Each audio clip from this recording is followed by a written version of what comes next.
Zdravím včelaři z kontroly číslo 3 oddělku o rozšiřování. A dneska teda u té prohlídky číslo 3, řekněme, zase budou 3 body. Já se toho budu držet a zkusím to nastavit na nějaké takové pravidlo, protože je nejdůležitější zkontrolovat zásoby. A bez toho to prostě nepůjde, bez toho včely nepojedou. U kontroly číslo 3, než se ty oddělky zužitkujou, tak přeloží do úlu a rozšíří, tak v podstatě vždycky se zkontroluje zdravotní stav včelstev víc. A to tak, že se ometou včely a zkontroluje se plod. S dovolením bych, pokud to půjde, tak někde dám odkaz na takovou brožuru vlastně těch nejběžnějších virových nákaz a onemocnění plodů od paní doktorky Cihlářové z Opavy. Já jsem ji zavolal s dovolením, jestli to můžu říct, a řekla, že bude jenom ráda, když se to bude šířit mezi včelaři, protože to než říkám, že málo kdo to umí poznat, ale opravdu jsou některé věci, na které třeba se zaměřit víc, protože dneska to není jenom o varováze a vírových včelách. Je to o zvapenatění, hodně lidí má zvapenatění, mor včelího plodu, nově je tady hniloba včelího plodu, hlavně na tom severu. Byť máte všechny vzorky negativní, tak přece jenom nechováte izolovaně nějaké králíky a včely si vám to dotáhnou raz, dva do toho úlu, takže je opravdu dobré omést ten plod a zkontrolovat to více. A případně rozšíření toho oddělku, a to rozšíření oddělku, pokud se ještě dá tomu tak říkat, tak buď to mezi stěnou nebo prázdným rámkem. Já preferuju prázdné rámky u té kontroly číslo 3, protože pokud ty včely mají málo dělničiny, tak si tam postaví dělničinu. Pokud už to kypí, tak je třeba tam v podstatě celá trubčina potom. Jo, takže tak. A projdeme ty první 4. Vždycky jsou po 2 v každém, tak jak na závěr hodím smyčku, jak to vypadalo na konci října, jak si tady zimovali. A je to docela vysoko, musíme to rozdýchat, ten dymak, vůbec nám nedymí.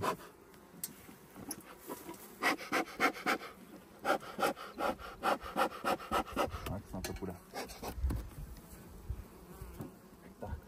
Když to vydáte a ty včely takhle v pohodě sedí, tak znamená to, že asi je OK. Zdravíte se s něma v podstatě přímo do pusy. Česínko je přede mnou.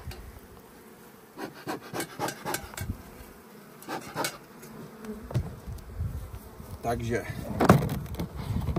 to tady padá. Za krmítko byly skládány nějaké rámky, kterých jsem se chtěl asi pozbyt. Jo, vybírají jenom zásoby, přenáší dopředu. Krmítko byla jako přepážka.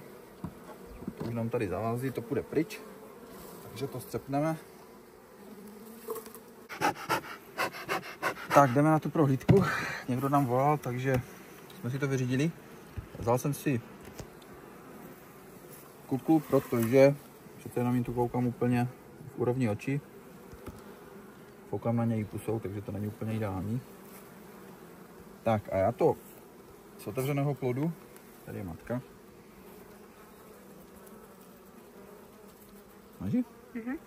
Matku vezmeme, dáme ji dopředu. A ideálně, když to takhle na slunko si člověk dá a koukne na larvy, jak jsou živené a jak jsou vypuklé, jestli tam není nějaký problém. Jo, takhle si opravdu ty 2 rámky s otevřeným plodem nebo případně s zavřeným najít. Ještě ten jeden můžeme střepat. Člověk, když to třepe, tak opravdu z toho kape. Takže je nějaká snužka. První taková podněcovací. Ale plod vypadá úplně v pohodě. Vzala si to úplně dost blízka, třeba ten pot? Dalo se to? Takže tak to bude až dopředu ten plot, předpokládám první bude pyl, pak bude plot. A za tu rozestavenou mezistěnu vložíme krásný rámek, ať si tu holky dají, co chtějí. A zkusíme to trochu rychlit.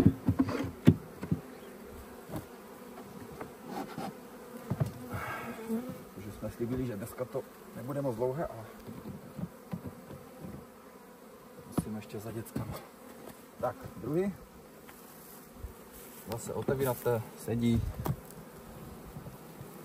V klidu.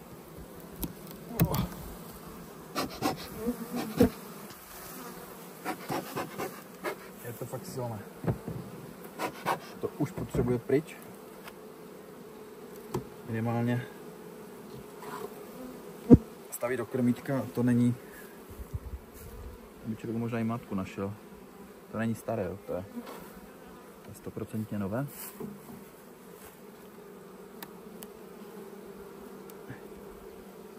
Zásoby, to nás nezajímá.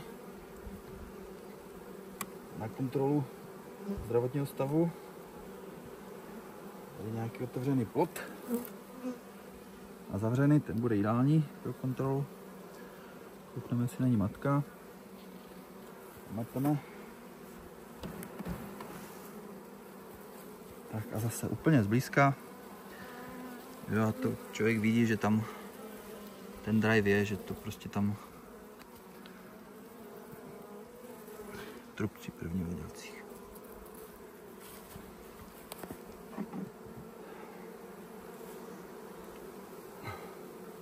Letošní mezistěna. Jo, to se dá říct, že to je od loučky k loučce. No. Pomalu, jo.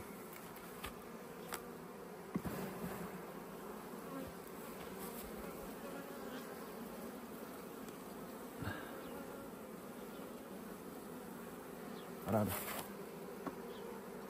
Takže tady je nějakých 6 plorových, 7. Dáme jim tady prostor a to bude na 99% celé trubčina. A přece jenom tím, že hlasí tak teplo, tak to bude vystavěno hodně rychle. Tady dáme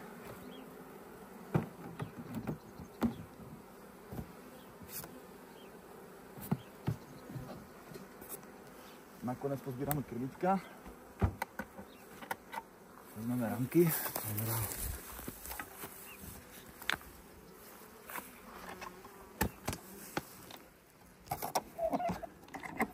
Když člověk zvedá, tak to tak opravdu pěkně zahučí.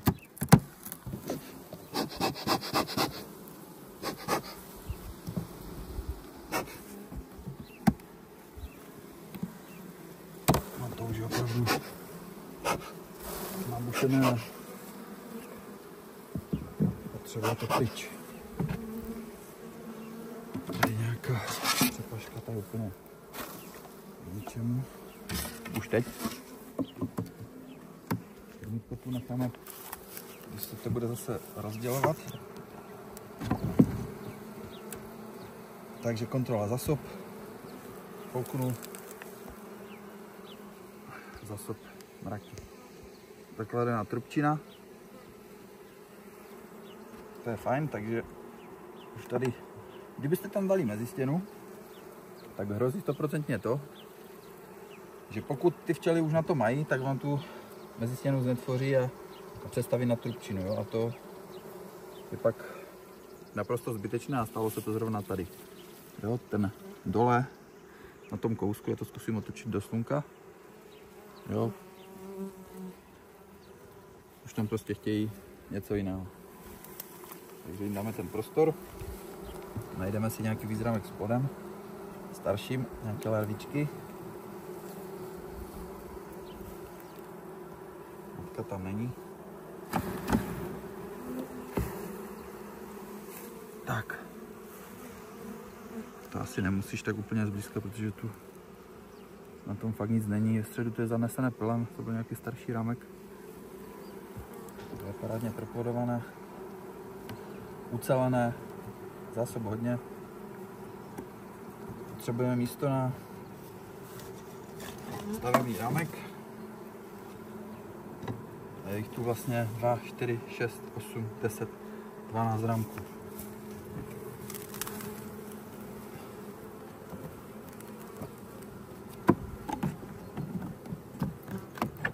Máme to opačně. Každopádně letos si po to ještě nařežu ty průhledné folie, protože přece jenom vidíte hned, jestli tomu něco chybí nebo nechybí. Tak tady to vypadá nějaké slabší, nebo jsou vepředu. No, slabší ne, spíš jsou vepředu.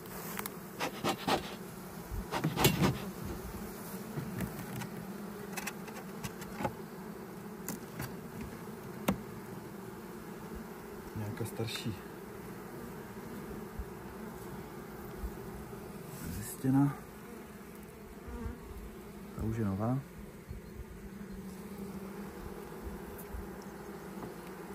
Ty mezistěny byly dávány za zásobní rámek.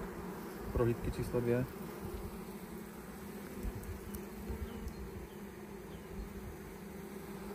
Zkusíme víc otevřený plod najít.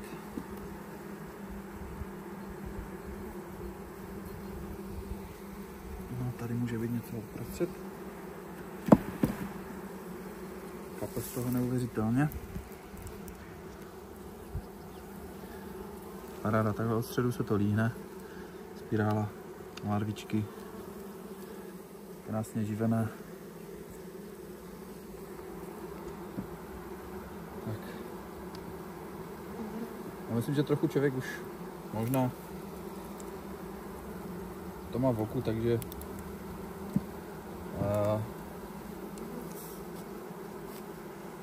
takže je to takové rychlejší, ale za mě, pokud máte ten čas, tak si s tím vyhrajte víc a abyste tam třeba prostě našli, já nevím, možná i toho broučka, jestli se dá možná jít tam na duškách, jestli nám tam běhá pod zavěč, pod zavíčkovaným plodem, jo, může toho být víc, takže klidně, zkusím víc pohrát.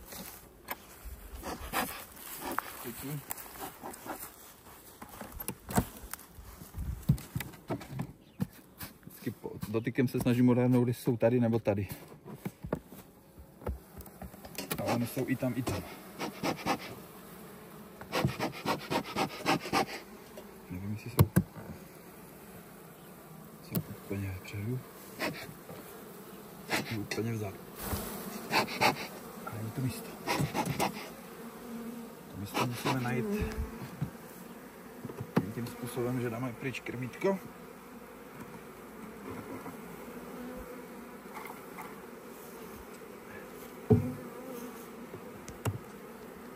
Za krmítkem jsem ani nevěděl, že jsem tu dával stěnu, ale to je starší. Prázdná. Tady jsou nějaké zásoby.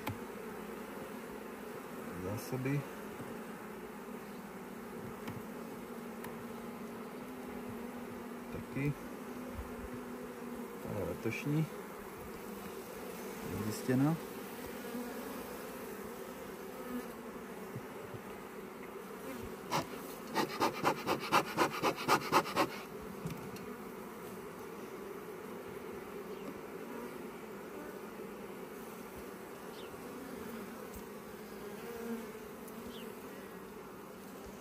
Jenom vajíčka, tady nic nenajdeme.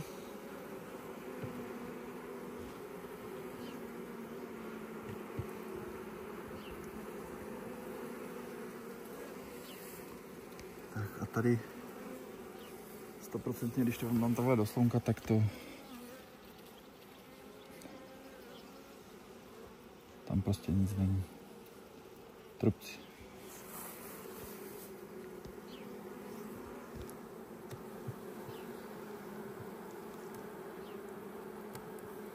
Prázdný rámek. Takže za 4 dny tady je matka, 100%.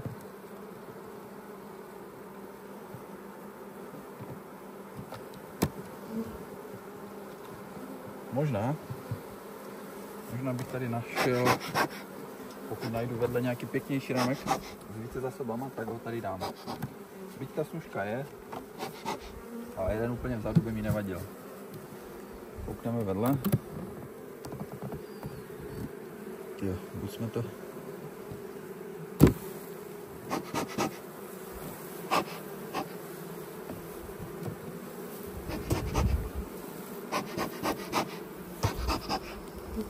Tak.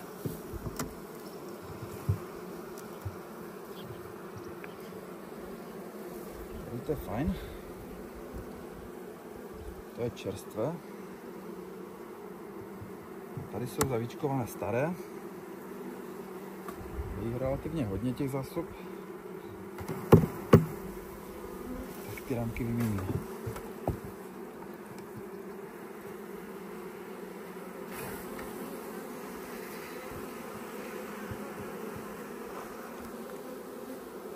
Se zásobama, jo?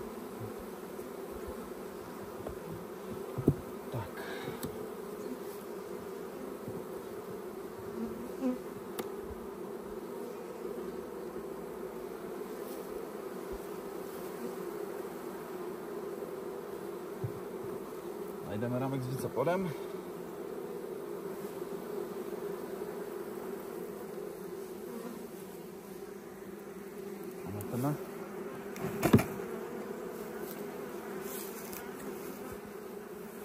A tak a tady je třeba vidět zavíječ, jo?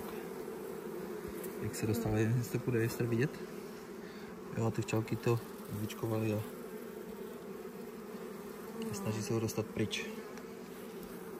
Ale jinak, pokud tady je nějaká mezerka v plodu, tak je tam pil nebo zásoby. Koukneme ještě na jeden.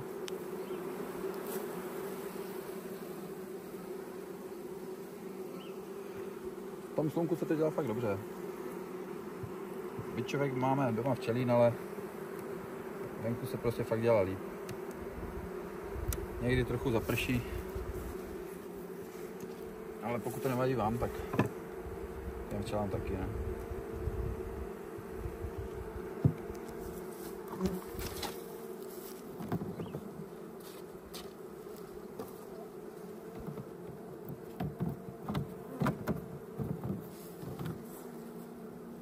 Počkej, to jsme chtěli dát tady, že?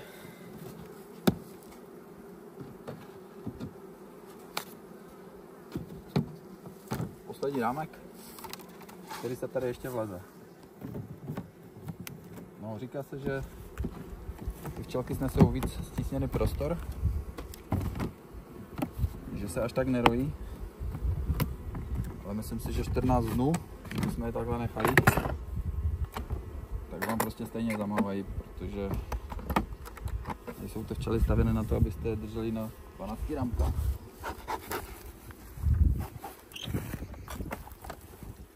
Tak a poslední, jak to je dlouhé ještě, Ester? 14. 14 minut? To už je dlouho. Koukejte. Ani jedna včela se nezvedne. Nahoře černo. A dymak vám vůbec nedymí. Musíme si rozdělat. Já se s vámi asi rozloučím. Ještě otevřu ty včelky vedle. Abyste viděli, že tady něco netají.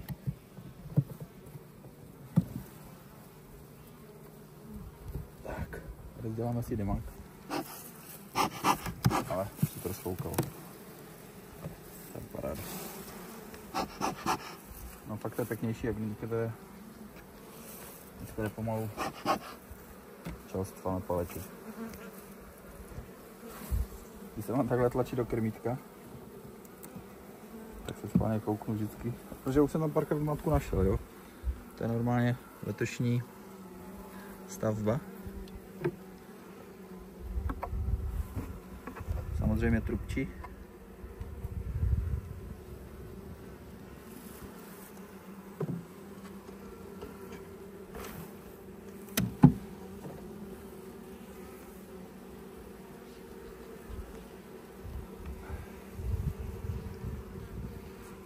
Zásoby se svítí. Spíš nektar.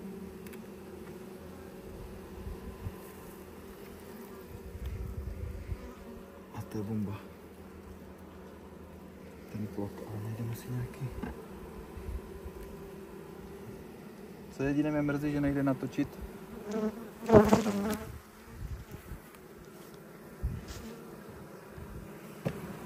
Někdo. Zase někdo volá? Tak to skončíme. Tady stejně nic není. Takže se sama rozloučím a mějte se, cedéři. 25.11.2024 jenom pohled na včelky. Do včelařům už to padá. Tak kouknu na prvních. A vidíte se v řadě. Některé jsou hodně stažené. Některé se víc roztahují. Ale luky úplně v pohodě.